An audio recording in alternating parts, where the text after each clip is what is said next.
Seja bem-vinda.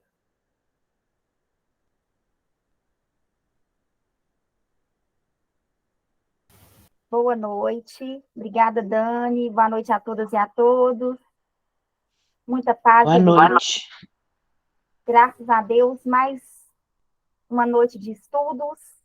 Vamos dar continuidade ao estudo dos mecanismos da comunicação mediúnica. E hoje nós vamos estudar um pouquinho em torno das matérias. Obsessão, obsessão simples, fascinação e subjugação. E vamos explorar um capítulo do livro Nos Domínios da Mediunidade, porque eu já tinha iniciado uma reflexão com vocês, já tinha feito alguns comentários, né, dizendo sobre a importância desse capítulo, de título Dominação Telepática, que André Luiz faz uma análise e apresenta para a gente um caso e traz uma descrição, né, assim, bem fácil de compreender o que pode acontecer num caso de obsessão. E aí, obsessão de encarnado para encarnado, de desencarnado para encarnado, de encarnado para desencarnado. Então, esses temas, ou o tema específico da obsessão, é um tema que a gente sempre tem que meditar, refletir com carinho e agradecer a Deus por termos a possibilidade de aprender sobre a vida, sobre um universo que é tão desconhecido para muita gente, mas que faz parte, muito mais do que a gente imagina, faz parte do nosso cotidiano. Para começar a nossa reflexão, é importante lembrar que o capítulo que vai tratar sobre a obsessão, no livro dos médiuns, que é exatamente o livro que a gente vai utilizar hoje para fazer um desdobramento maior, é o capítulo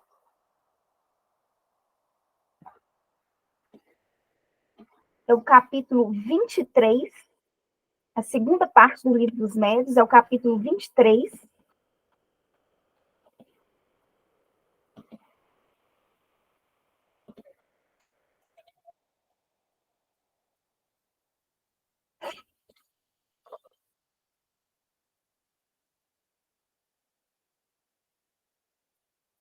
Está aparecendo para vocês? Ainda não, né?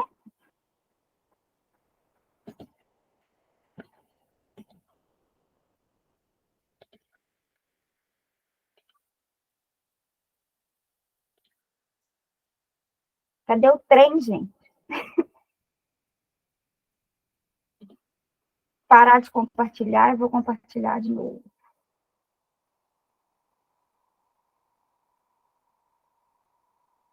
A internet que deu uma oscilada.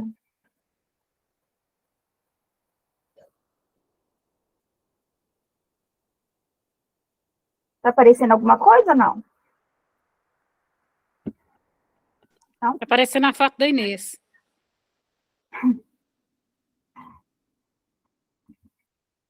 É a internet que deu uma oscilada aqui. Agora vai aparecer.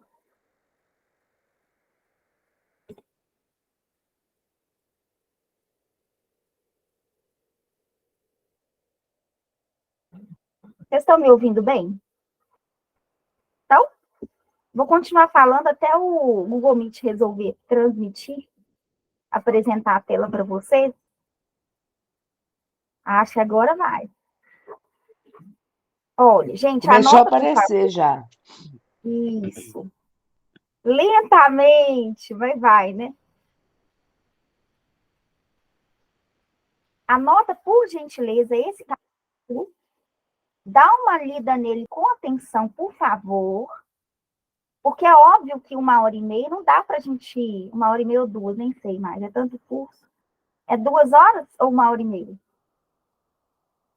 Dani? 1h30. Beleza. Então, em 1h30 não dá para a gente ir. 9h30. Isso, não dá para a gente fazer um estudo minucioso, né? Então, vou pegar os pontos principais. É importante que vocês façam a leitura desse capítulo para que vocês tenham uma compreensão mais ampla dos processos de obsessão, tá? Ele começa até dentro do conceito de obsessão, da ideia do que é obsessão em si, e ele vai chegar a um ponto de trabalhar os meios de combater a obsessão. Então, nós vamos ter todo um panorama, né? Porque o Kardec, ele abre e ele fecha. Ele abre uma questão, uma problemática, mas ele apresenta a solução também dessa problemática. Então, o mais importante é que a gente tenha a compreensão do todo, tá? Porque o estudar sobre obsessão, a gente não pode ter dúvidas. A gente tem que realmente entender o que é obsessão. É igual a mediunidade, tem que entender. Muito se confunde.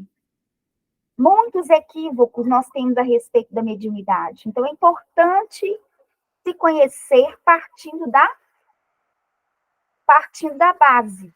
E, nesse caso, nós já refletimos algumas questões do Livro dos Espíritos, e agora a gente vai adentrar nessas questões do Livro dos Médiuns. Então, é o capítulo, dentro da segunda parte, é o capítulo 23, de título da obsessão. Aqui eu estou usando o recurso que é a Bíblia do Caminho, tá, gente? A Bíblia do Caminho, você entra no Google, clica lá, Bíblia do Caminho Espírita. É um site que tem todas as obras da codificação, que tem a Bíblia inteira, que tem todas as obras psicografadas pelo Chico. Então, tem os temas também, o índice temático, vocês podem usar como fontes de pesquisa. Então, a primeira coisa que o codificador vai colocar aqui é, no item 237, ele diz assim: entre os escolhos que apresenta a prática do Espiritismo, cumpre, se coloque na primeira linha a obsessão. Aí vem a definição. Isto é, o domínio de alguns espíritos, que alguns espíritos logram adquirir sobre certas pessoas.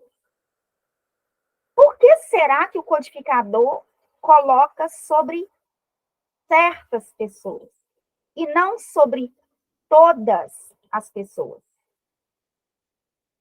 É a primeira questão que eu quero chamar a atenção de vocês. E será que o professor Allan Kardec coloca que alguns espíritos exercem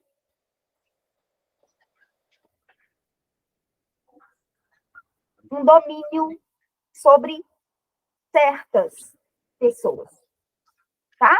Daqui a pouco eu vou responder essa questão. E aí ele vai explicar que uma obsessão, ela nunca é realizada por um espírito de ordem superior. Por qual razão? Primeiro, a obsessão é quando o espírito impõe a sua vontade sobre a vontade alheia. Guardem isso. E isso que eu acabei de dizer, isso pode acontecer no cotidiano o tempo inteiro, na experiência comum. Você tem os seus princípios, você tem o seu modo de entender a vida, de refletir sobre a vida. E vem alguém que quer impor a vontade sobre o seu modo de pensar, o seu ponto de vista, entende? O modo que você escolheu viver. Então, repito, a obsessão é uma imposição da vontade de um espírito sobre a vontade de outro. Só que os espíritos superiores nunca vão impor nada. Nunca. Se alguém virar e dizer assim, porque os espíritos... Isso é comum, tá? Isso é comum. Por exemplo, a pessoa chega na instituição espírita e se queixa de alguns incômodos e denomina aqueles incômodos como se fosse mediúnico. Primeira coisa, gente, você falar que alguma coisa é mediúnico, você falar que é mediunidade, você tem que testar aquilo no campo da mediunidade. Quer dizer que uma pessoa é médium, você tem que colocar a pessoa em determinadas situações e circunstâncias na instituição espírita para ela treinar a mediunidade para ver se de fato é mediunidade, pode ser outras coisas. Não é porque a pessoa tem sensações, não é porque a pessoa ouve algo, né, que não está ouvindo a voz de um encarnado, está tendo uma percepção diferente, né, que ela vê alguma coisa, que isso é obsessão, isso é mediunidade. Já começar por aí. Então, nós não temos como dizer, e é só testando mesmo, testes, treinos, para você detectar se é mediunidade. Você pode usar o recurso do magnetismo, inclusive, para estimular, porque se for mediunidade, psicofonia, psicografia, aquilo vai ser intensificado. Né? A gente que trabalha com magnetismo, a gente estuda os mecanismos do magnetismo atuando sobre o indivíduo, principalmente no fenômeno mediúnico. Principalmente não, também no fenômeno mediúnico. E o próprio codificador, no Livro dos Médiuns, e nós estamos estudando o Livro dos Médiuns toda sexta-feira de forma virtual, às 20h30, quem quiser participar, é só mandar uma mensagem lá no grupo. Vem no grupo para mandar mensagem não, né? Manda mensagem para a Dani, né? Que a Dani coloca vocês no grupo lá do estudo do Livro dos Médiuns, tá? A primeira coisa que o Kardec fala no Livro dos Médiuns é sobre a importância de se ter primeiro a teoria para depois adentrar a prática. E outra coisa importantíssima que ele fala também, não só no Livro dos Médiuns, mas também na Viagem Espírita de Allan Kardec, que é uma cartilha sobre a formação de grupos espíritas, de instituições espíritas, a formação, de fato, de um grupo espírita. Ele fala que o grupo tem que ser formado por pessoas sérias com interesse sério. Não pode ser um grupo de curiosos. Então, primeiro você tem que saber o que é espiritismo, para depois você ser inserido numa instituição espírita, porque você já sabe o que é espiritismo. Olha como que a gente faz o inverso. Já perceberam? A pessoa chega na casa espírita e tem gente que vai para reunião mediúnica. Não, Kardec orienta é diferente. A gente tem que explicar para a pessoa o que é espiritismo. Ela precisa saber entender o que é espiritismo, ver se aquilo faz sentido ou não, para depois ser inserido num grupo. Porque o grupo, ele não pode ser composto por pessoas que têm apenas curiosidade sobre a mediunidade. Tanto que no Evangelho segundo o Espiritismo, nós temos a seguinte colocação. A mediunidade é algo santo, santa, que deve ser vivenciada de forma santa. Não é para, vamos ver se essa coisa funciona, vamos ver se isso é real, vamos ver se eu sou médium. Não é para isso, não. Mediunidade, não. Tá? Então, vou mandar para vocês lá o Viagem Espírita de Allan Kardec, que ele fala sobre isso, e o trecho do Livro dos Médiuns também. E aí, isso responde porque de muitos problemas nas instituições espíritas. Que a pessoa chega hoje, fica 2 anos, depois sai falando mal da instituição, vai para outra instituição, as casas como é que fala? Sendo destruídas, grupos mediúnicos sendo totalmente, os vínculos sendo destruídos. Por quê? É importante a gente buscar a causa disso. A gente não está fazendo como Kardec, de fato, orientou. Então, é importante que, quando uma pessoa chega apresentando determinados sintomas, não diga nem que é e nem que não é. Ah, mas a pessoa fica passando mal? A pessoa precisa entender, aprender o que é espiritismo, precisa aprender sobre pensamento, sintonia, liberdade de escolha, imperfeições e perfeição moral. Ela precisa aprender sobre isso.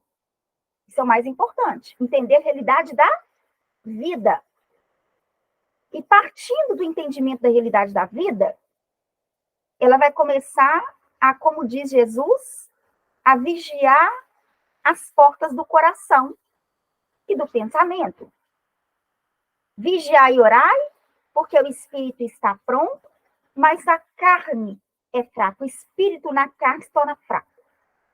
Então, fazendo essa explicação inicial, a pessoa que quer entender o que acontece com ela, o ideal é dar o livro que é o Espiritismo, para a pessoa começar a entender o que é Espiritismo. Depois que a orientação de Kardec, é a sequência que ele estabelece, tá? Orientação minha, não. Quer conhecer o Espiritismo? Dê romance, não. Dê o que é o Espiritismo. A pessoa vai ler a obra que é o Espiritismo. E depois ela vai ler o livro dos Espíritos para entender o ensino coletivo dos Espíritos superiores. Eu garanto para vocês que se a pessoa ler o que é o Espiritismo e souber, de fato, sobre o mecanismo da vida, como é que a vida funciona nesse intercâmbio entre as mentes, a responsabilidade pessoal, eu garanto que se for um processo obsessivo, a pessoa mudando o seu modo de pensar, o seu modo de sentir, o seu modo de agir, 50% do problema ele já vai estar resolvido. A questão é que nem sempre se tem essa compreensão. Entendi? Então, eu não posso virar para a pessoa e dizer, é médium. Não posso virar para a pessoa e dizer, você está obsidiado. Não posso dizer isso, porque a pessoa pode ser que o transtorno seja psíquico e não mediúnico. Pode ser que aquilo seja um fenômeno de transtorno mental e não mediúnico. Se eu viro para a pessoa e digo, você está ouvindo voz porque você é médium, e a pessoa fica 2 anos na casa espírita, ela vai continuar ouvindo vozes, o quadro dela vai agravar, o quadro de transtorno psiquiátrico, e ao invés de eu estar ajudando a pessoa, eu vou estar prejudicando a pessoa. Porque ela não precisa de espiritista, ela precisa de médico. Por isso que eu digo, se nós não refletirmos bem em bases kardecianas sobre a melhor maneira de ajudar, nós não estaremos prestando um serviço ao próximo. Nós estaremos prestando um desserviço. O que nós vamos aprender hoje aqui, vocês vão perceber que não existe outra forma de se acabar com um processo obsessivo, senão pelas vias do amor, do perdão e da transformação moral. Não tem magnetismo, não tem desobsessão. Nós vamos ver aqui. Sou eu que estou dizendo. Mas, geralmente, quando a pessoa chega se queixando de um processo obsessivo, e tem como saber, tá? Quando a gente faz atendimento da SEAC, lá na nossa ficha, tem lá algumas, e a Daniele que faz as entrevistas com as pessoas e preenche a ficha, tem várias perguntas que são perguntas chaves, que dá para detectar se o quadro é obsessivo ou não. Por quê? Porque quando é obsessivo, as lacunas todas se fecham. Quando é psiquiátrico, você já detecta de cara. Quando o quadro é psiquiátrico. Então, tem perguntas como, teve um acontecimento, algum acontecimento que te marcou muito, que te causou uma dor muito grande na sua vida? Tem perguntas como, a pessoa responde, não está nem sabendo. Tem perguntas como é que está o seu sono? Está dormindo bem? Está tendo pesadelo? Eu contando para vocês assim, a pergunta solta, parece que não é nada. Mas junto com todo Contexto. um contexto, aquilo vai sendo formado quando o magnetizador vai lá fazer um tato magnético e dá uma sondada como é que está o campo do indivíduo. A percepção que ele tem é somado com a ficha que ela preenche. Ou seja, para você, e mesmo assim a gente pode estar errado, a gente pode ir lá sondar, fazer um tato magnético, você falar, eu acho que tem alguma coisa aqui. Mas não quer dizer que a sua percepção ela está realmente, você está correto naquilo, entende? Eu estou querendo dizer para vocês, não sei se eu estou me fazendo entender, que para você detectar um quadro obsessivo ou uma eclosão da mediunidade é algo complexo. Não é algo simples. E que o que geralmente eu vejo é que as pessoas colocam como sendo algo simples. Não que eu estou ouvindo voz, é mediunidade. Não que eu estou vendo vultos, é mediunidade. Será? É isso que ensina o codificador para a gente? Então, a primeira coisa é a gente entender o terreno que nós estamos pisando, para ajudar da melhor maneira possível. E aí vem as dicas que se a pessoa tiver obsidiado ou não tiver, vai valer, porque Jesus é ele. É isso que é bonito no Evangelho. Eu acho que a Isla que comentou alguma coisa aqui, a Isla falou que já escutou que estava obsidiada, que deveria desenvolver mediunidade. E era crise depressiva grave e síndrome do pânico. Pois é. Recentemente eu ouvi uma pessoa dizendo que síndrome do pânico era obsessão. Falei, onde você tirou isso? Aí uma pessoa fala uma mentira, conta para outra, a outra conta para outra, aí a outra conta para outra. E aí a pessoa que já está com síndrome do pânico, ela chega na casa espírita, você fala para ela, é obsessão. Será que ela vai sair melhor ou pior? Porque além agora da síndrome do pânico, ela tem um espírito que está ligado a ela que quer fazer mal para ela. Vocês acham que vão melhorar o quadro dela? Ou vai piorar? Vai piorar. E isso é uma verdade? Não, isso é uma baita de uma mentira. Então, vamos tomar muito cuidado. Por isso que eu gosto do tema, por isso que eu gosto do assunto. É o assunto que eu mais estudei. Então, obsessão.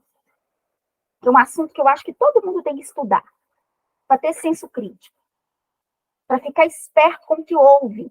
Do colega de trabalho, do parente. Porque o processo obsessivo que dá de encarnado para encarnado é aos montes. E as pessoas não percebem. Aos montes. O processo de influenciação sutil e aquele processo de influenciação que ele é grosseiro, mas as pessoas não percebem. Quando vê, já está subjugado pela outra. Vide as relações tóxicas, os relacionamentos abusivos.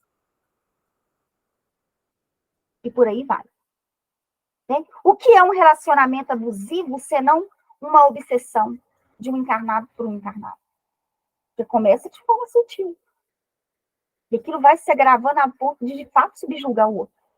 De dominar o outro. Então, veja bem aqui o que o codificador coloca para a gente. Depois, quando ele começa a criar uma estrutura, que ela vai criando uma complexidade a mais. Obsessão simples. Dá-se quando um espírito malfazejo se impõe ao médium. Ponto. Nesse capítulo, ele vai direcionar muito uma mensagem para os médiums psicógrafos, psicofônicos. Por isso que ele volta uma mensagem para cercar de todas as formas o médium, que ele cria vamos dizer, uma percepção tal para não se fazer subjugado. Porque o médium,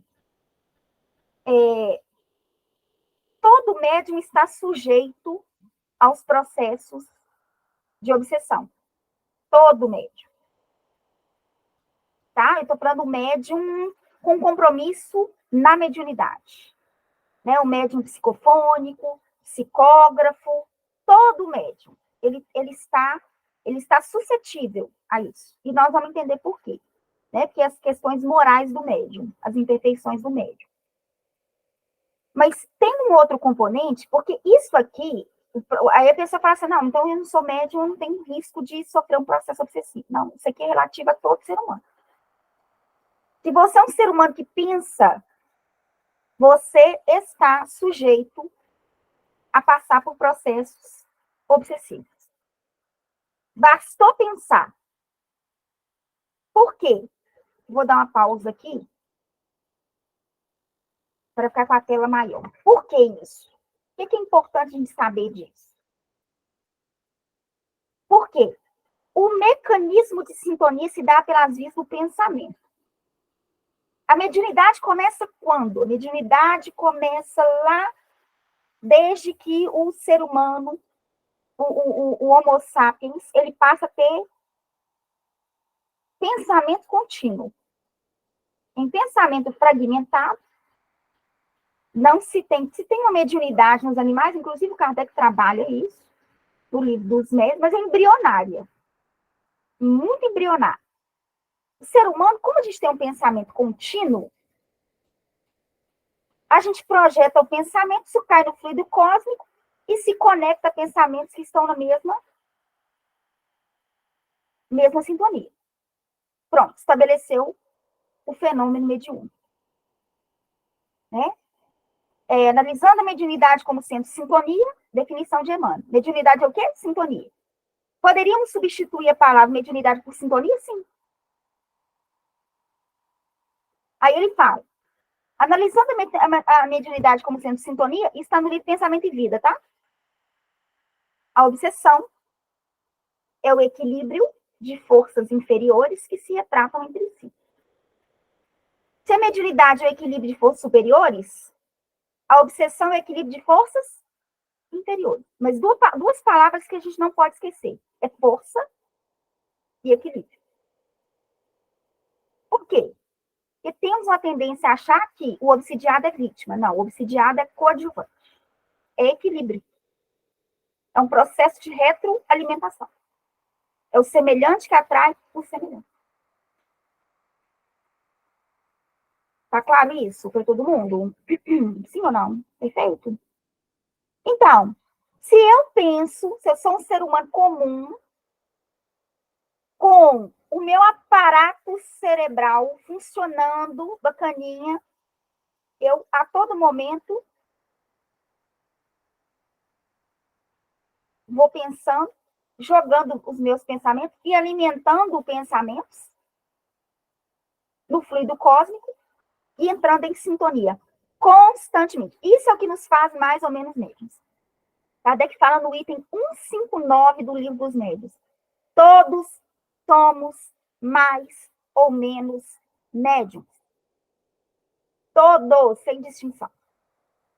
Dentro dessa ótica, é que nós estamos suscetíveis aos quadros obsessivos. Se os pensamentos eles estão se casando por aí, eu vou naturalmente, vou falar uma forma fácil aqui para a gente entender. O nosso pensamento sempre vai trombar com pensamentos de vários níveis, de vários tipos. Na vida, constantemente, nós estamos recebendo cargas magnéticas e influências e naturalmente influenciando. É o que a filosofia traz como princípio, que eu sempre estou lembrando para você. Na vida, nós afetamos e somos afetados. Tá claro isso para todo mundo? Se guardar de nada, se lembrar disso, tá bom. Na vida, nós afetamos, somos afetados. Estava conversando hoje, agora há pouco, com uma moça que está com um processo vencendo, graças a Deus, um quadro de câncer. E eu falei para ela, olha, você está com o corpo enfermo, mas a sua face não é face de uma pessoa doente. Você é uma pessoa muito alegre. Então, você transmite uma alegria de viver. E se a pessoa pode estar subindo aqui, ó, no prédio aqui, se a pessoa bater o olho em você, ela vai ser afetada por você. Embora você pode não falar nada para essa pessoa, mas ela fará uma leitura do seu quadro. Então, seu corpo está doente, mas você, espírito, não está. E você, espírito saudável, afeta as pessoas ao seu redor. Isso é um fato. É um fato. Às vezes a pessoa está com um probleminha assim, ó. Uma pessoa que está enfrentando um quadro de câncer, que está lutando para viver, a pessoa é impactada com aquela alegria, aquela vibração boa, fala, meu Deus, que vibração boa do fulano. Vocês já sentiram isso? Já sentiram, sim ou não? Nossa, que fulano bacana. Tá passando por isso tudo, tá com essa alegria de viver, tá brincando com um sorriso no rosto. Isso é o quê? A pessoa te afeta de alguma maneira. O contrário também acontece. Então, isso é princípio para a vida. Se deixa afetar apenas de forma construtiva, positiva. Crie uma blindagem mental a não permitir que essa afetação negativa chegue até você. Mas, para isso, você tem que estar no domínio de si. É o que Kardec fala no Livro dos Médiuns. Para explicar a obsessão, ele fala, quem não tem força para se dominar é dominado. Repito, quem não tem força para se dominar é dominado. Então, a obsessão simples, o que é a obsessão simples? A obsessão simples é quando um espírito malfazejo, infeliz, quer impor a sua vontade sobre o indivíduo. Por quê? Porque os superiores jamais impõem. Eles podem te sugerir. Dani, o que você acha de lá fazer o estudo do mecanismo da comunicação mediúnica? A Dani vai, capta pelas vezes do pensamento. Ah, mas eu não sou médium, não interessa. Se você pensa, você é médium. Você tem um mentor, não é à toa. Deus não colocaria um ser superior à sua disposição se não tivesse condições de percebê-lo, de assimilar suas sugestões, as suas boas ideias. Então, os espíritos superiores, eles aconselham, eles advertem, mas eles não impõem. Tá claro isso, gente? Uma vez eu ouvi um rapaz dizendo, não, porque, nossa, eu sou médium e toda hora o espírito quer psicografar. Meu mentor. Eu falei, o mentor dele não tem mais nada para fazer, né? Porque estava no trabalho, queria psicografar. O nome disso é o quê? Diga aí, vocês já aprenderam, já deu 39 minutos de estudo. Como que é o nome disso? E ele achando que era o mentor dele. Entende isso? Esse é o segundo, é a fascinação. É quando a sugestão do espírito, a imposição é tanta que ilude o médium, que ilude o indivíduo. E aí a pessoa se pensa o seguinte, que é aquele que vai salvar a humanidade. Então, ele tem que psicografar o tempo inteiro, a mensagem dele é a melhor de todas. As pessoas precisam, ele tem que publicar aquilo. Gente, a avalanche de publicações é sem limite. Você pega o negócio é simplório. Simplório. Você fala, para que isso aqui? Não, porque é dos espíritos. Gente, depois de 500 obras do Chico, mais uma quantidade gigantesca de obras de Kardec. Vocês acham mesmo que a gente tem conteúdo novo a ponto de publicar? Digno de ser publicado?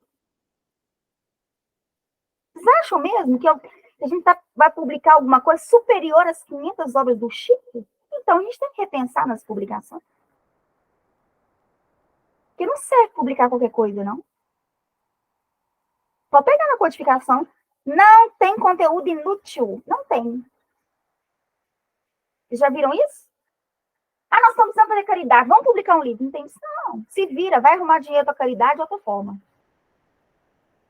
Agora, publicação de livro em nome de espírito, para dizer é espiritual, existe mais nada superior ao Evangelho de Jesus. Tem nada mais espiritual do que o Evangelho de Jesus. Está na hora da gente entender o Evangelho. Não é de ficar publicando mensagens simplórias para alimentação do ego do médium e do grupo mediúnico, para dizer, nós somos um grupo que publica ali grandes coisas. Mediunidade não é para isso. Mediunidade é ferramenta poderosa. Se o médium tiver disciplina, para a transformação dele, do médium, não é transformação dos outros, não.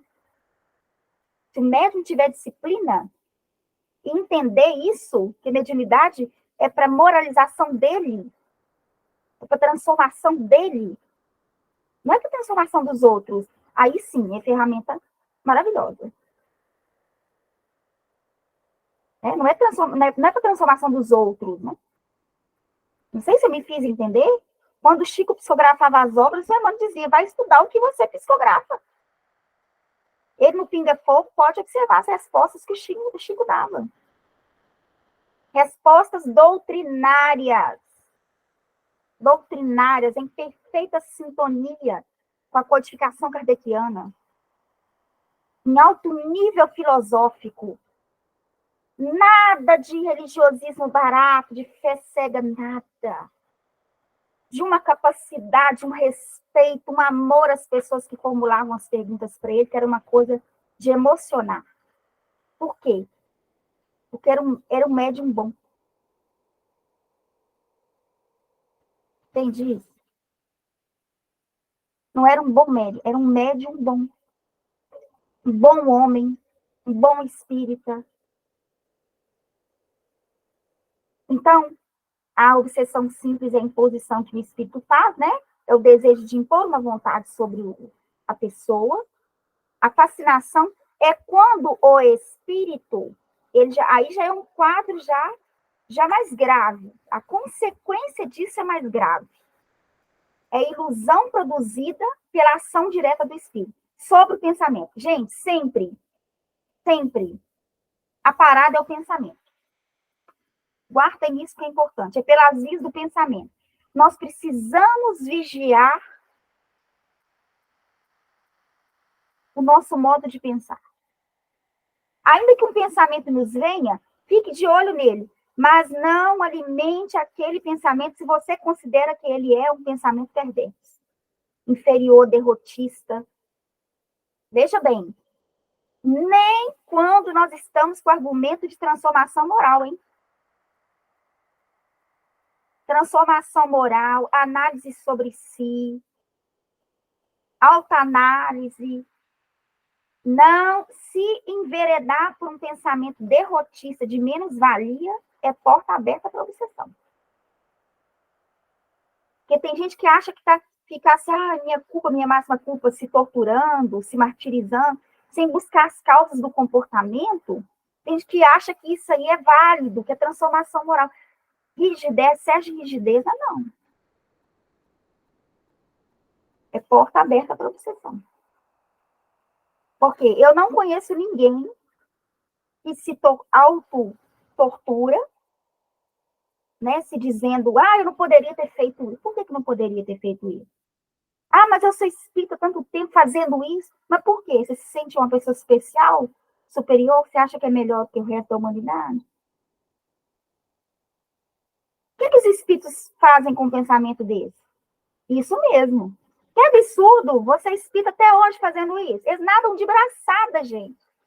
É isso que eles querem. É que você desanima mesmo. É que você se sinta um fracassado. Não aceitem ninguém virar para vocês e dizerem que vocês são fracassados, ainda que seja um expositor espírita. Ele está doido, equivocado. A mensagem do Evangelho tira fardos das nossas costas, não coloca mais fardos. Vinde a mim todos vós que estáis cansados e aflitos, e eu vos aliviarei. Tomai sobre vós o meu fardo, recebei o meu jugo, e aprendei de mim, que sou manso e humilde de coração. Porque o meu jugo é suave, o meu fardo é leve. Leve. Não compensa, em nome de uma suposta transformação moral, você se sentir cada dia pior. E achar que isso é autoanálise. Vai dessa. Que é porta aberta para a obsessão. Nós temos várias mensagens, Jesus no lar, falando disso aí, ó. Os anjos das trevas atacam como? Desânimo. Eles plantam um desânimo no seu coração, daqui a pouco você sai do espiritismo, sai do evangelho, some. Entendeu? A pessoa se perde porque desanimou. Desanimou. Ah, esse negócio de evangelho não é para mim, não. O negócio da doutrina espírita não é para mim, não. Isso é visão superficial de espiritismo. Visão superficial de evangelho. Tem que aprofundar. Né? A pergunta é, por quê? Por que eu tenho essa tendência? O que será que aconteceu na minha trajetória para eu ter esse comportamento? Está sendo prejudicial a mim? Por quê? É só isso. É perguntar por quê. É isso que ensina Santo Agostinho. Todo mundo lembra da questão 919, não é?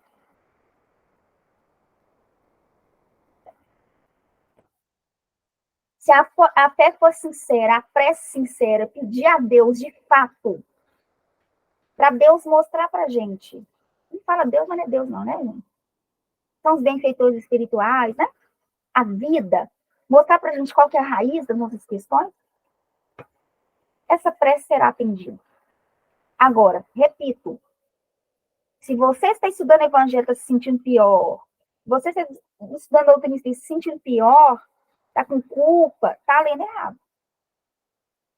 E essas palestras também, que são palestras que fica colocando medo nas pessoas, falando de transição planetária, falando que as pessoas vão ser degradadas, tome cuidado, tá? Com o tipo de conteúdo, que é conteúdo usado no passado, que era para botar medo. É mais ou menos assim, se vocês não mudar, vocês vão ser degradados. Tá aí o chupão, olha o umbral. Toma cuidado com isso, que isso é papel de treva, hein? Papel de treva. E eu já vi muito isso, tá? Você fala, é melhor assistir novela das 9 que tem novela? Não sei que eu não assisto novela há anos. Netflix, então. Melhor assistir Netflix do que assistir essa novela, essa novela. Quando é que Kardec falou de umbral aí? Quando é que foi? Ele só virou e falou só, é estado interior, viu? Umbral é estado interior. Volto a repetir. Palavra de Jesus. Vigiar e orar. Lembra que nós conversamos há 15 dias atrás? Pergunta Jesus para o obsidiado do de Gadara, né? Qual é o teu nome? Ele diz, meu nome é Legião, porque somos muitos. Quem abre campo para um, abre campo para uma legião. Não deixa pairar no coração de vocês, no pensamento de vocês, nenhum tipo de pensamento derrotista. Como se diz Paulo, prossigo para o alvo. Estou falando de coração, tá, gente? Teu coração, viu? Tem visto muita gente desanimada na trajetória aí. Muita gente desanimada. Pode deixar de desanimar, não. Não pode. Nosso papel é de fortalecer uns aos outros. E assim, por isso que eu acho que a gente tem que ler mais Kardec. É assim que a treva entra. O terceiro passo, né, depois desse quadro de ilusão, e detalhe, gente, o indivíduo não percebe, tá? Quando está obsidiado, pode todo mundo avisar. A pessoa não percebe que está no quadro de fascinação. Entende? É como se obliterasse por completo e ficasse num processo de cegueira e não percebesse. Então, o médium, às vezes, pode psicografar mensagens assim. Eu não vou dizer nem simplórias, não, porque simplórias... Eu vou dizer mensagens absurdas mesmo. E não percebe que ali tem um erro. Ou, às vezes, a pessoa pode se enveredar por um caminho de achar que é especial, né? De achar que tem uma missão, uma coisa que a gente está fazendo curso de expositor, né? Pelo projeto Espírito Religado, uma coisa que nós, a doutrina espírita, precisamos refletir demais, mas demais mesmo. O médium não é especial, o expositor não é especial, o espiritismo não tem hierarquia, não tem sacerdócio, não tem ninguém com uma tarefa diferente. Todo mundo é importante, sabe? Pessoa que pensa que tem algo especial para fazer, isso aí já é por si mesmo uma coisa delicada, né? Ah, mas eu queria ser uma pessoa especial. Todo mundo é especial na sua função. Não existe ninguém especial acima dos demais, mas todo mundo é especial na sua função. Então, isso é um perigo, assim, que Eu vejo também muita gente, às vezes, enveredando um determinado caminho que não volta. Sabe? Quando, por exemplo, a pessoa... Sabe uma questão que é fácil de detectar se a pessoa é uma pessoa fascinada ou não? Se a pessoa não está aberta à crítica. E à autocrítica. Eu prefiro a autocrítica, porque eu acho que cada um tem que desenvolver sua habilidade de se perceber como está. Porque senão é auto-boicote. Mas quando, por exemplo, um grupo mediúnico chega e fala, olha, vamos tomar cuidado com isso aqui.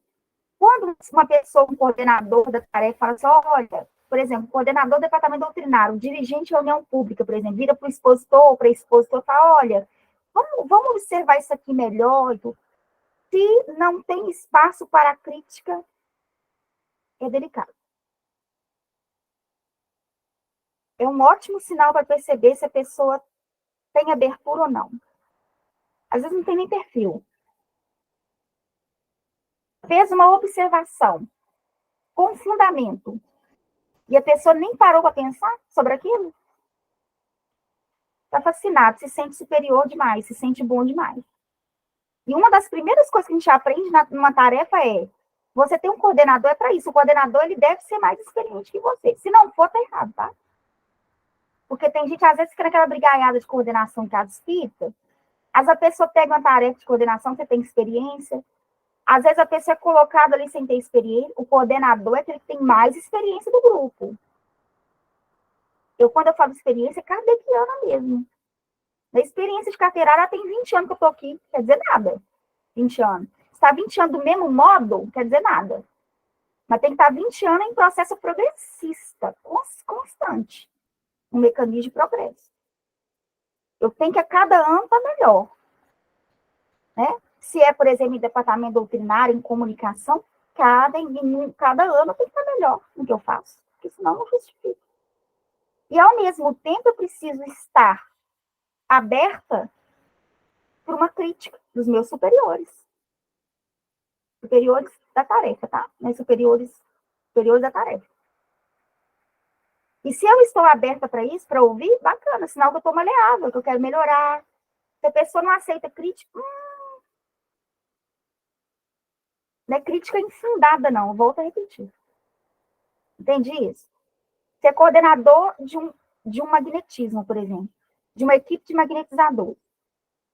A pessoa faz uma coisa lá que, dentro das regras do magnetismo, está errado. Vai dar errado e vai fazer mal para o paciente. O coordenador tem o dever de chamar o magnetizador e conversar com ele. E o magnetizador tem que ser humilde o suficiente para olhar e falar, não percebi que eu tinha feito isso. Eu geralmente filmo. Dou uma filmada básica e mostro a pessoa, porque não tem como. Eu nem percebi que eu tinha feito isso. Papai, é isso que eu estou te falando. É só para você ficar atento a isso aí. Né? Por quê? Porque todo mundo está sujeito a se equivocar. Estão me fazendo entender?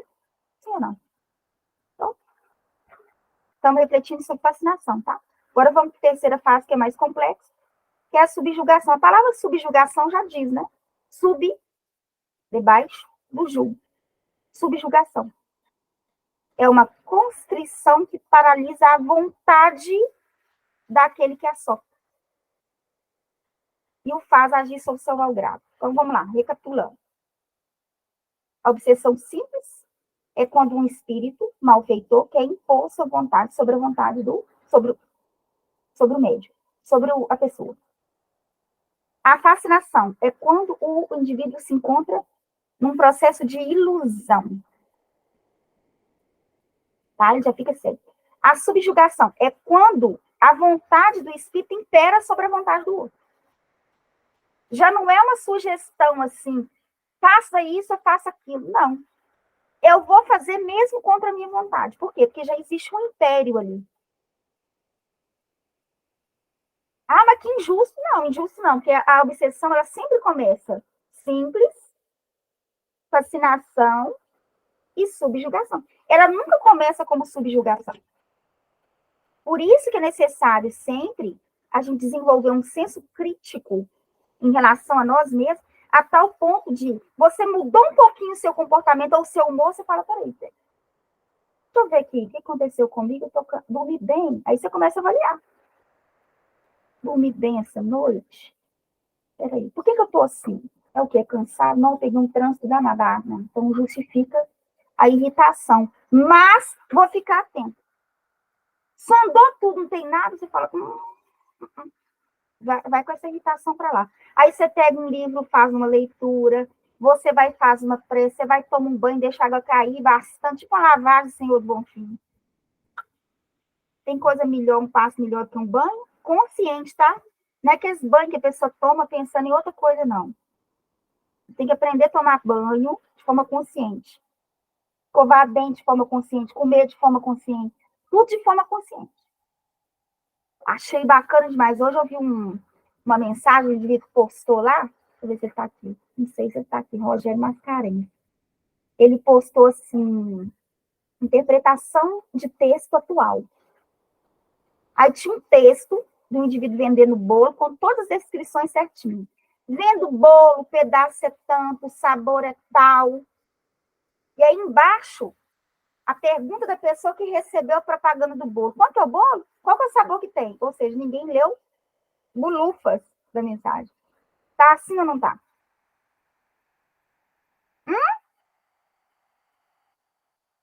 Você manda um cartaz. Todas as explicações se encontram no cartaz. A pessoa pergunta, que hora que é o curso?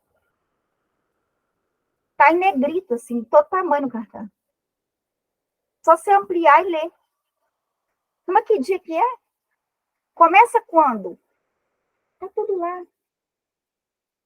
O automatismo tá tanto, o processo de aceleração tá tanto, que a pessoa não tem paciência de ler um cartaz de um curso que é do seu interesse.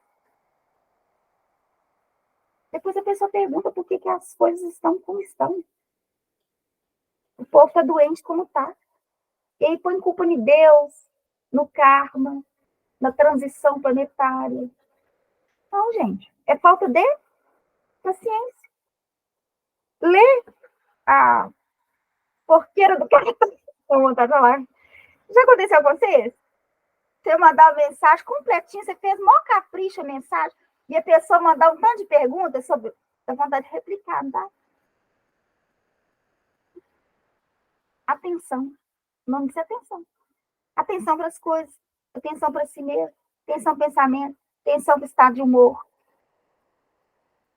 Não é? A mulherada aí. Tem dia que a gente acorda com misericórdia. Tem que ver logo a data para ver o que é. Já sei. Estou entrando nesse período menstrual. Já entendi. O humor vira, a gente tende a ficar mais irritada. Sai doendo para tudo quanto é canto. É ou não é? E aí a gente faz o quê? Desdobra a disciplina, a atenção com a gente, a vigilância. Porque você está mais sensível. Você xingar a pessoa é fácil, é ou não é? Porque os hormônios são todos. Vigilância. É vigilância dessa forma, igual eu citei aqui, de humor. Né? Um dia que a gente está mais estressado, não dormiu bem. A pessoa assiste um filme violento, vai dormir. Acorda cansado. Mas não tinha como acordar bem descansado, não. É? Por quê? Porque a mente da gente fica... O cérebro fica impregnado. Vai assistir um filme tranquilo. Lagoa Azul. Antes de dormir. Né? Não vai assistir um Velozes e Furiosos 10. Tropa de Elite. 2. Tranquilo, turma? Então, a subjugação é o quê? Você tem vontade ou não, não interessa. O espírito vai agir sobre. Ele impõe.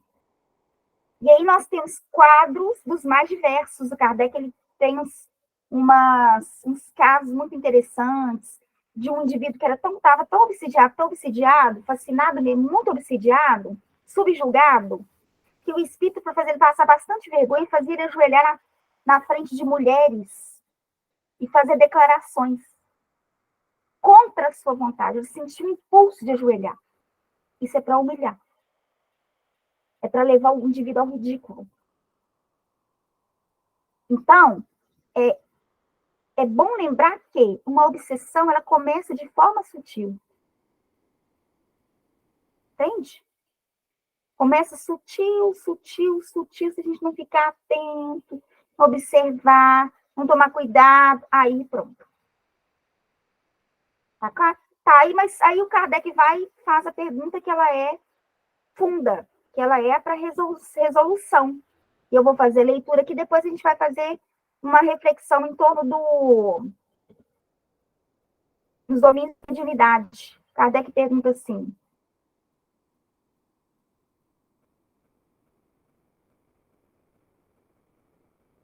ô, gente, eu vou ler esse trechinho aqui rapidinho, tá? Só para vocês verem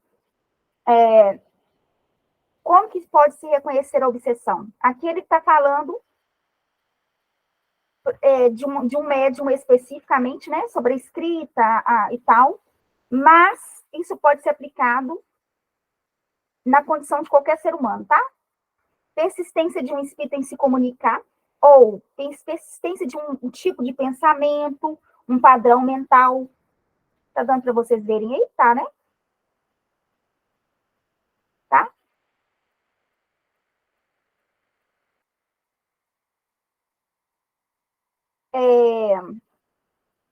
Ilusão, que não obstante a inteligência do médium impede de reconhecer a falsidade e o ridículo das comunicações que recebe.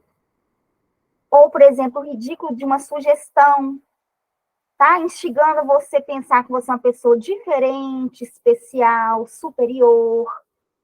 Isso é importante pensar. Crença na infalibilidade, na identidade absoluta dos espíritos que se comunicam e que, sob nomes respeitados e venerados, dizem coisas falsas ou absurdas. Confiança do mesmo nos elogios que dispensam os espíritos que por eles se comunicam. Disposição para se afastar de pessoas que podem emitir opiniões aproveitáveis. Tomar a mal a crítica das comunicações que recebe. Necessidade incessante e importuna de escrever. Constrangimento físico qualquer dominando a vontade, forçando a agir e falar de ser malgrado.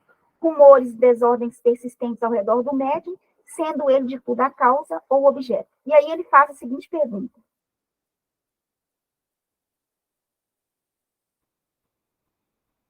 Faz a pergunta, não. Estabelece, né, o roteiro. Quais que são os meios de combater a obsessão? E aí ele fala que pode variar, porque é de acordo com o caráter que ela reveste. E aí ele fala, não obstante realmente o perigo para o médico que se acha bem convencido de que está a ver-se um espírito mentiroso, como sucede na obsessão simples. Esta não basta, então, para ele, de fato, desagradável, mas precisamente porque ele é desagradável, constitui uma razão demais para que o espírito se encarnice de vexá-lo, envexá-lo, ou vexá-lo. Duas coisas essenciais se tem para fazer nesse caso. Provar ao espírito que não está iludido por ele e que lhe é impossível enganar. Depois cansar-lhe a paciência, mostrando-se mais paciente que ele. Desde que se convença de que está a perder tempo, retirar-se-á, como fazem os importunos, a quem não se dá ouvido. Gente, isso aqui é importante de pensar, porque é o seguinte, ele vai falar para a gente aqui que a melhor forma de você, e também no livro dos Espíritos, os Espíritos superiores, eles respondem exatamente sobre isso, o poder da prece, da oração. Mas, acima de tudo, criar resistência às orientações infelizes desses espíritos.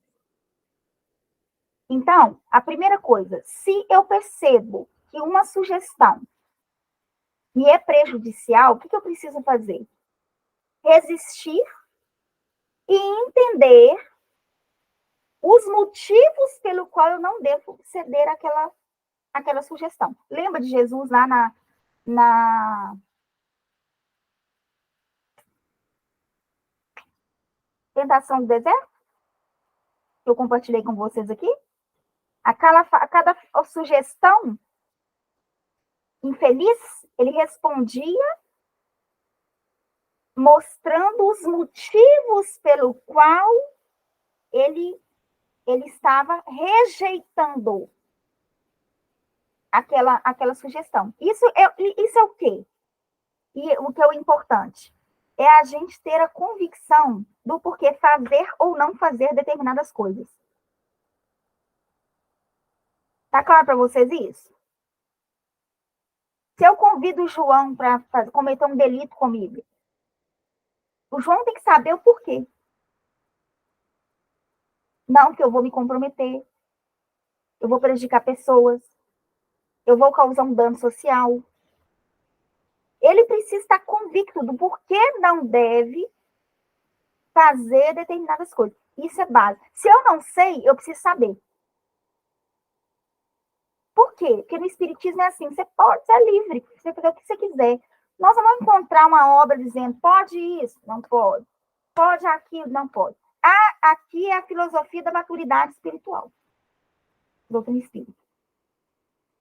Você precisa saber o que é bom para você, o que não é. O que é válido para você, o que não é. Tem que estar convicto disso.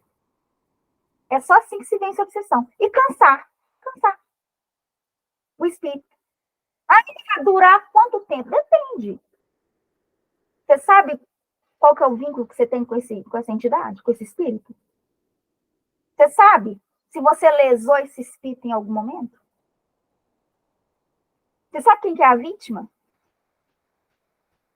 Na dúvida, peça perdão.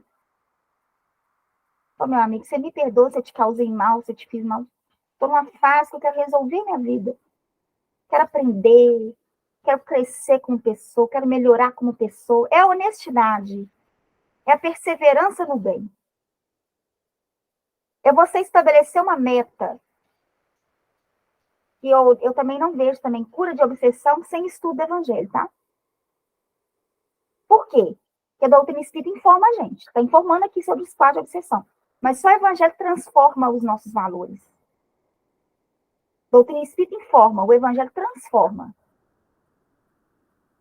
Então, se eu quero melhorar enquanto pessoa, é focando no guia e modelo da humanidade.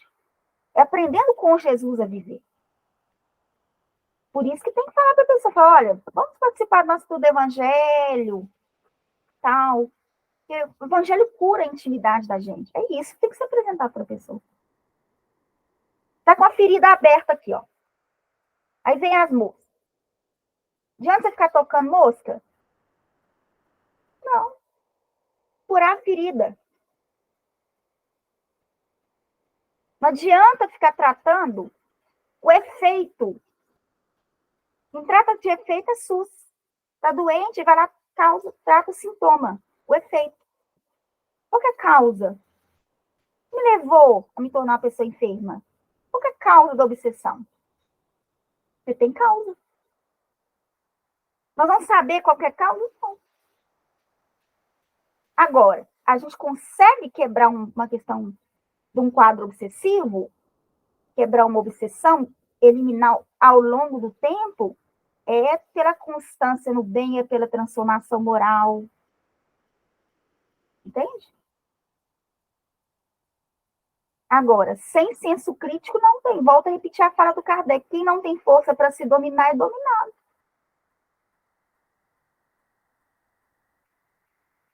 Sabe uma coisa que tá aí também está causando problema no movimento espírita? Essas discussões de internet, sobre, falando de espiritismo, falando de FEB, falando de fulano, falando de Beltrano. Ah, mas tem muita atitude infeliz. Tem muita atitude infeliz. Falas infelizes, dispositores infelizes. Mas você, Jesus, olha como que o evangelho aponta caminho para a gente e adverte dos perigos. Jesus fala assim, um reino dividido é logo devastado. Adianta ir para a internet, lavar roupa suja na internet? É tudo que a treva quer. Mas fala do fulano foi infeliz, foi. Fulano está mostrando para a gente onde que a gente pode chegar se a gente não ficar esperto. Entende isso? Porque quando cai um João de Deus, ele não cai sozinho não, tá? Pode ter certeza que muita gente estava apoiando ele em tudo que ele fazia. Kardec fala isso lá no que é o Espiritismo, no Evangelho segundo o Espiritismo. Por que existe falso profeta? Porque o povo adora um falso profeta. Como que você aceita um médium que chama João de Deus e acha que isso é sanidade mental, pelo amor de Deus? Me ajuda aí, né, gente? Por favor. Entendi isso? Mas isso é os montes. Eu poderia citar uns 2, 3 aí, ó. Mas por quê? É muita bajulação, é muita firula, é muita palminha, é muito ego alimentado. Aí, quando o indivíduo subjuga, aí todo mundo mete pedra em cima. Então, vamos tomar cuidado com isso. Não vamos entregar de bandeja. Não, vamos ficar esperto. Ficar esperto. Se está ruim o movimento espírita como está, que façamos nós a diferença. Que é o quê? Que é estudar Kardec. Como é que Joana de Anjos orienta? Estudar Kardec, sentir Kardec e viver Kardec. Quer fazer o melhor para o espiritismo? Estude Kardec. Sinta Kardec e viva Kardec. Ponto. Não é falar mal do Divaldo, falar mal da FEB, falar que vai resolver, não. Releva, que o homem está com quase 180 anos. Quantos anos que o Divaldo está? Gracinha, gente, eu adoro ele. Mas tem que relevar. Qual a idade? Tem que relevar, porque a gente não sabe o que está por trás das questões. Releva. Releva. Tá? Tratar com respeito, baixar o nível, não. Né? Então, é uma obsessão coletiva. Não sei se vocês estão percebendo. 96 anos. Criou mais de 5 mil crianças. Eu não adotei nenhum. Eu tenho só 2 cachorros e um gato. Dá um trabalho danado. O homem educou 5 mil crianças. Aí fala uma bobagem aqui, uma bobagem ali, todo mundo desfaz do moço. Para, gente! Ele é Jesus Cristo, não. Jesus de Nazaré, não. Ser humano comum. Entendi? Ser humano comum. Ô, Dani, tu tá de graça, viu, Dani? Você já levantou a mãozinha aí, né? Ô, gente, vocês ouviram lá o audiobook que eu mandei para vocês nos domínios da mediunidade? Eu vou resumir o capítulo aqui, porque a gente precisa trazer um caso, a gente visualizar o quadro obsessivo. Mas ouçam, por favor, vou replicar no grupo lá, para vocês ouvirem. É bonitinho, porque é os domínios da mediunidade, capítulo aqui, ó. Vou replicar lá, para vocês ouvirem. Se quiser ler, ouça pelo menos. Porque é fantástico. O quase é o seguinte, vou resumir, tá, gente? É o resumo do resumo do resumo. E aí vocês guardam semana que vem, vocês guardam uma pergunta semana que vem, pode ser? Ó, quadro obsessivo.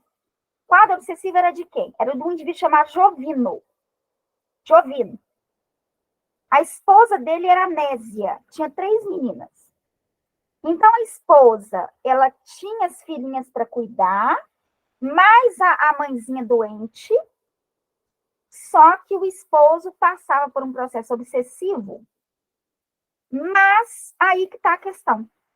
E aí, essa informação que o André Luiz coloca para a gente, eu achei assim, gente, de alto nível. Vou compartilhar com vocês aqui. Porque André Luiz é aquele que ele, às vezes, numa colocação...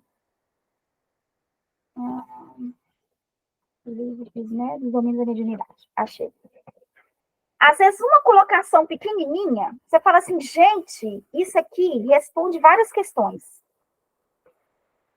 No livro Vida e Sexo, que é um livro que nós estamos estudando, inclusive, no sábado às 18 horas, virtual também, o Emmanuel fala o seguinte, o casal, quando o casal ele tem ali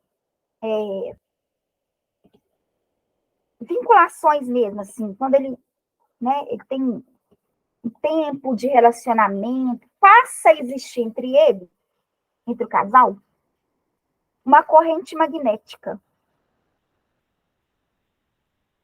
Uma relação magnética. Sabe aquela expressão bíblica que são dois numa só carne? Serão dois numa só carne? Vocês lembram disso? Estão me ouvindo? Estão me ouvindo? Sabe aquela expressão que diz que um casal, a união, serão dois numa só carne? Vocês nunca ouviram essa expressão, não? Tem uma expressão que diz isso. Uma expressão bíblica. Né, de que um casal, dois viram dois numa só carne. O Emmanuel vai explicar para a gente que, através de uma relação conjugal, passa a acontecer entre o casal uma permuta magnética. Passa a existir uma corrente magnética entre eles, que eles se alimentam. E aí o Emmanuel, o André Luiz, na verdade não é nem o André Luiz, é o assistente Aulus, que ele vai explicar o seguinte. Porque o obsidiado da parada aqui era o Jovino. Porém, como ele e a esposa, eles tinham uma relação, uma vinculação muito forte, o processo obsessivo afeta ela. E o que passou a acontecer é que ela recebia visita, plasmava ela não via, mas ela percebia a alteração no ambiente e ela discutia mentalmente com essa entidade. Mas aí vocês não sabem da maior. Essa entidade era um espírito encarnado. Entende? Que era a amante do marido. Então, a trama é essa. Qual que é o nome da lição? O nome do capítulo é dominação telepática. Dominação telepática. E aí, aqui no item, deixa eu ver, no item 6 aqui, ele fala, ele dá uma definição de obsessão. Olha que interessante. Ele vai explicar, né? Uma pessoa vai em busca do Aulus pedir ajuda para Anésia. Não era nem para Jovino, não.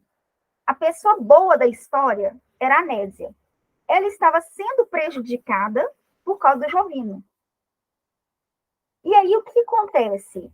Ele vai em conversa, né, com essa mulher que foi em busca do auxílio para a Anésia, ele conversando com ela e tudo, explicando a situação, ele fala assim,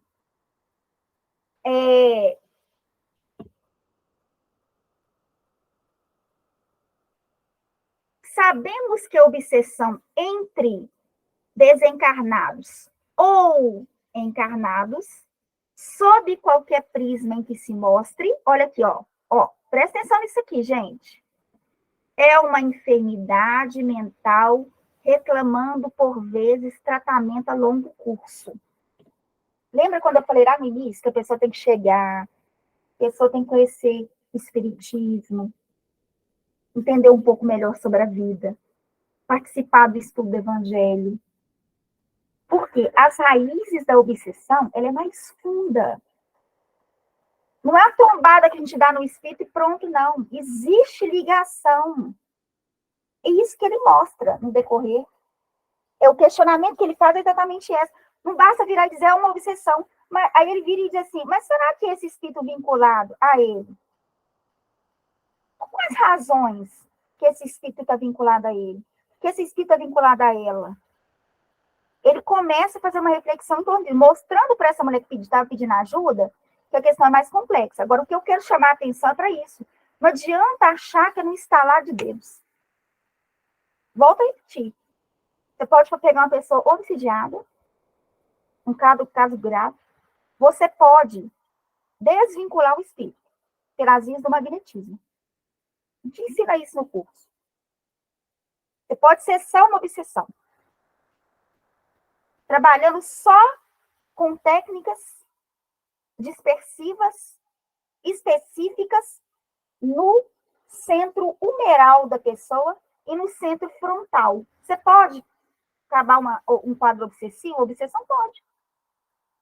O que vai acontecer se essa pessoa obsidiada não se transformar moralmente? Você desvincula, os dois se vinculam de novo. Você vai, desvincula, os dois se vinculam novamente. Por quê? Porque as coisas precisam ser resolvidas a longo prazo. Quando a gente cria uma enfermidade, não é a longo prazo? A longo prazo. Quando você vai curar, não é a longo prazo? Não, mas a gente quer tudo, modelo iFood, né? Você pega e 15 minutos depois chega o sanduíche. Não tem isso. Não é exorcismo. Inclusive, os espíritos falam que eles gargalham de nós quando a gente leva em consideração os quadros de exorcismo. Isso eu falo com todo respeito à Igreja Católica Brasileira, que tem as suas práticas de exorcismo. Não desconsidero que os padres da Igreja Católica Brasileira têm um poder magnético extraordinário, mas, aos moldes kardecianos, a gente trata os quadros obsessivos de forma diferente, porque, como diz muito bem aí o Aulus, a irmã lá, que era a amante, que estava causando um processo obsessivo grave, desequilibrando toda uma família, causando prejuízo para toda uma família, é apenas uma irmã infeliz, não é um demônio. Merece respeito, né? Merece ser vista com respeito. Então, as coisas mudam totalmente de figura. Né? E aí primeiro ele vai apresentar alguns quadros, ele fala, olha, vamos analisar o passado deles, vamos trabalhar as raízes dessa ligação indébita, para saber como que eles se encontraram, que vínculo é esse que havia entre eles, a ponto de desequilibrar ele enquanto um esposo e pai de 3 filhas, a ponto de colocar toda a paz da família, jogar tudo para o alto. Que ligação é essa? Quais que são essas raízes? E aí ele vai e faz um questionamento, mas não é uma resposta, é um questionamento para fazer a pessoa entender. Ele fala assim, não será uma provação com finalidade redentora, que ele não está sabendo resistir? Olha isso aqui que é fantástico.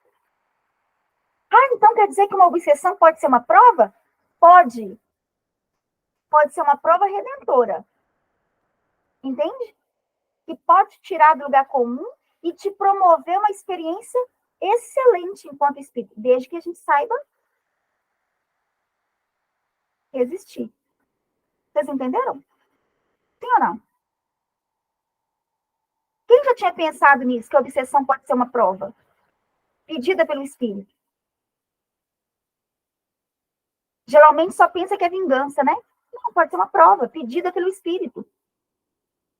Olha, eu preciso atingir uma base, uma maturidade espiritual, então permita que em determinado momento da minha vida, que fulano volte, que a gente se reencontre, mas que eu tenha a força suficiente para resistir. Porque às vezes é um espírito que faliu no passado, até de oportunidade de novo. Agora, se ele ia resistir ou não, mas naquela situação ele não estava conseguindo resistir. Então, volto a repetir que as experiências da vida não são para nos punir, são para nos educar, gente. Estudar a doutrina espírita é uma bênção, não é minha? E aí, o que ele fala? Outro dia eles vão todos lá para visitar a família, chega lá, pega eles num jantar. Primeiro sinal, ele fria com as crianças. Fria com a família, fria com as crianças. Por quê? Porque desliga mentalmente. Porque a obsessão, ela atua também no campo da afetividade.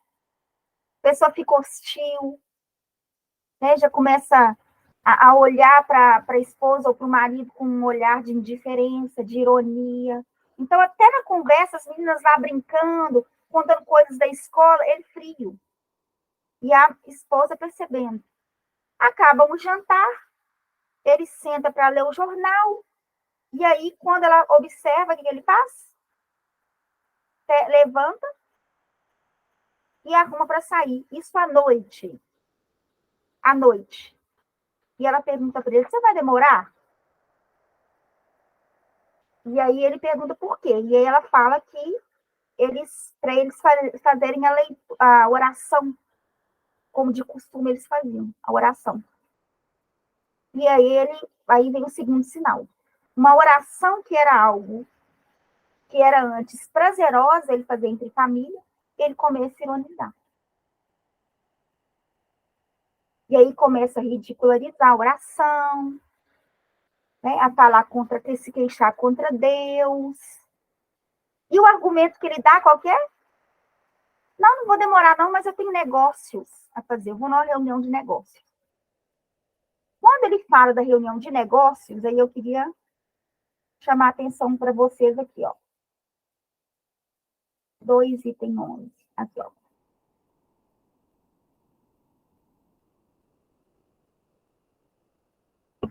Nesse instante, contudo, surpreendente imagem de mulher surgiu à frente dos olhos. Olha o que é um processo obsessivo. Quando ele fala que ele ia lá para excelente negócio, o que surge na mente dele? A imagem de uma mulher. Qual se fora projetada sobre ele, à distância, aparecendo e desaparecendo. Viram aqui? Nós vamos trabalhar isso na reunião, depois, numa aula, para refletir em torno das imagens fluídicas. Nota aí, por favor. Imagens fluídicas. Por que essa matéria é importante? Porque essa matéria explica muitos quadros, não só mediúnicos, mas obsessivos também. E aí, gente, viram aqui? E aí ela vai conversar com ele, fala que, mas você percebe que a gente está muito afastado e tudo. Aí ele vai e vaza, vai embora, sai de casa. E aí, olha aqui, isso que eu queria chamar a atenção. Ela cai num pranto silencioso. Inicialmente, ela fica triste, reflexiva. Inicialmente. Olha lá, ela chora. E ela era uma pessoa, gente boa, tá? Não era uma pessoa qualquer, assim, com capacidade, assim. Ela era uma pessoa de base boa, moral. Aí, olha aqui. Primeiro, ela cai em pranto silencioso. Aí, olha como que muda. Olha como que muda. É pelo pensamento, tá? Ela começa dizendo, negócios, negócios. Quanta mentira sobre mentira. Uma nova mulher, mulher sem coração que não nos vê os problemas. Dívidas, trabalhos, canseiras, nossa casa hipotecada, nossa velhinha morrer, nossas filhas sendo cedo arremessadas à luta pela própria subsistência. Aí, prestem atenção, isso aqui é a porta aberta. É esse padrão de pensamento aqui que abre a porta. Por quê? Porque enquanto as reflexões delas se faziam audíveis para eles, né? Vimos de novo a mesma figura da mulher que surgirá à frente de Jovino, aparecendo e reaparecendo ao redor da esposa triste. Só que é o seguinte, quando ela começa a aparecer, a desaparecer, muda o quadro dela. Altera-se o quadro dela. Antes ela estava triste, agora ela fica revoltada. Porque sofrer da vida, tá, gente? Mas a gente tem que tomar cuidado, o seguinte, é como sofrer. Porque aí, olha aqui, como que já muda.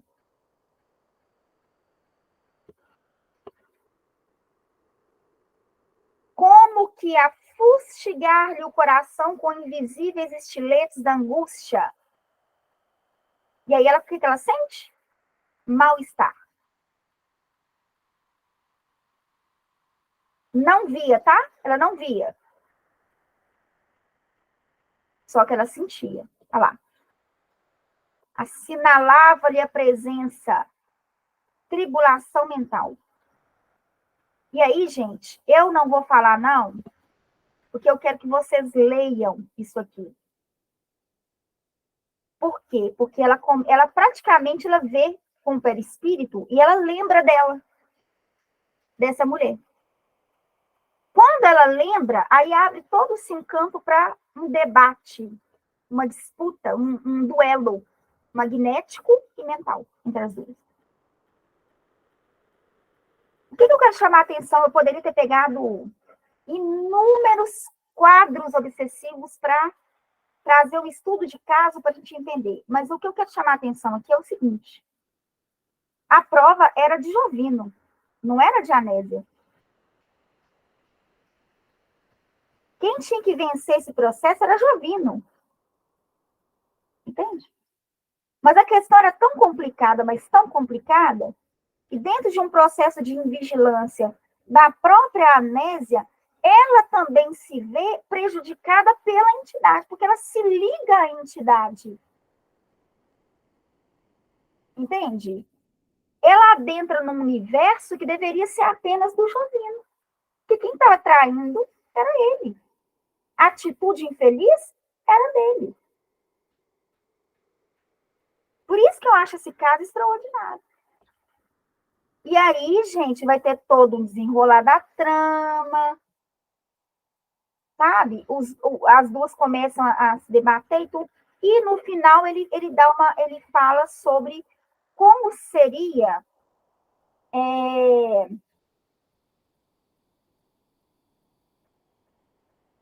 qual que seria a solução. Ele fala da antipatia e ele também fala de como que seria a solução de um quadro como esse. Eu vou mandar para vocês também esse link, caso a pessoa preferir ler, né? Do que ouvir. Vocês podem ouvir também lendo, porque a narrativa é a mesma.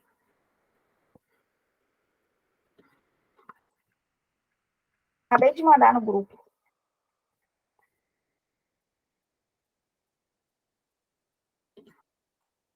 Aí dá uma lida, por favor. Observem bastante os detalhes. Viu? Bastante os detalhes da mensagem, as informações, as orientações que o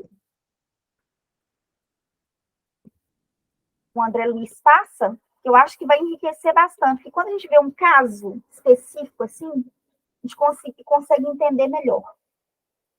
Ficou claro? O processo obsessivo de Jovino com a mulher era de responsabilidade dele. Mas o processo obsessivo que a Anésia passa com ela foi devido à passividade.